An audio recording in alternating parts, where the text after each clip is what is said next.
कोई व्यक्ति दूसरे का अपमान क्यों करता है? क्या आपने कभी विचार किया है?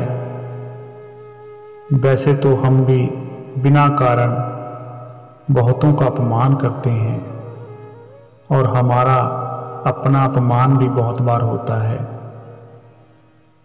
संसार का सारा व्यवहार एक दूसरे का अपमान करने पर टिका है। जैसे पति पत्नी का अपमान करता है, पिता अपनी संतानों का अपमान करता है और नौकरी देने वाले अपने नौकर का अपमान करते हैं।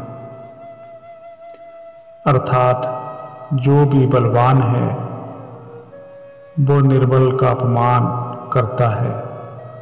यदि हम शक्तिमान हैं तो हम अपमान के बदले लड़ाई करते हैं। यदि लड़ने की शक्ति नहीं होती तो हम अपमान सह लेते हैं, स्वयं को निर्बल और असहाय मान लेते हैं और हमें छोटे होने का एहसास होने लगता है और ऐसा प्रतीत होता है जैसे हमारी आत्मा कुचली गई हो। किंतु कोई किसी का अपमान क्यों करता है?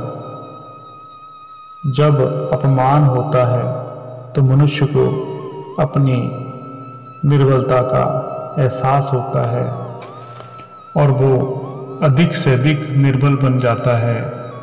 अत्याचार सहने की आदत पड़ जाती है, आत्मविश्वास का नाश हो जाता है और जब आत्मविश्वास नहीं होता तो मनुष्य शराब और जुआ जैसे कामों में सुख ढूंढता है, मन से रोगी बन जाता है। आखिर किसी भी मनुष्य की ऐसी दुर्गति क्यों करता है? अपमान करने वाला वास्तव में क्या सिद्ध करना चाहता है? कभी गहराई से विचार किया है? वास्तव में हम किसी का अपमान करते हैं उसकी निर्बलता सिद्ध करने के लिए और ये बताने के लिए कि हम कितने अधिक शक्तिमान हैं। अर्थात वास्तव में अपमान करने वाला स्वयं अपने आप को शक्तिमान सिद्ध करने का प्रयास कर रहा है। अपमान करने वाला हकीकत में उसे अपनी शक्ति पर भरोसा नहीं, दूसरों को चुनौती देकर वो अपनी शक्ति पर विश्वास प्राप्त करने की कोशिश करता है।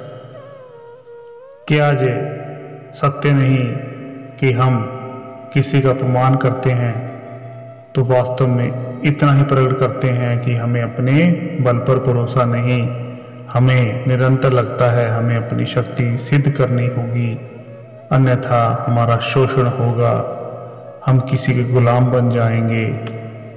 किंतु क्या हमने कभी ये विचार किया है? दूसरों को दुश्मन मानने के बदले हम कलीग मान लें, हमारी सहायता करने वाले सहयोगी मान लें। अर्थात दूसरे व्यक्ति को प्रेम करें, उसका अपमान ना करें, उसका आदर करें। किंतु प्रेम करने के लिए आत्मविश्वास बहुत जरूरी है। जिसे अपनी शक्ति पर विश्वास नहीं वो प्रेम कर ही नहीं सकता। अर्थात जिसका हृदय आत्मविश्वास से भरा होता है ना वो अपमान करता है और ना ही अपमान स्वीकार करता है। क्या ये सत्य नहीं? इस बात पर विचार अवश्य कीजिएगा।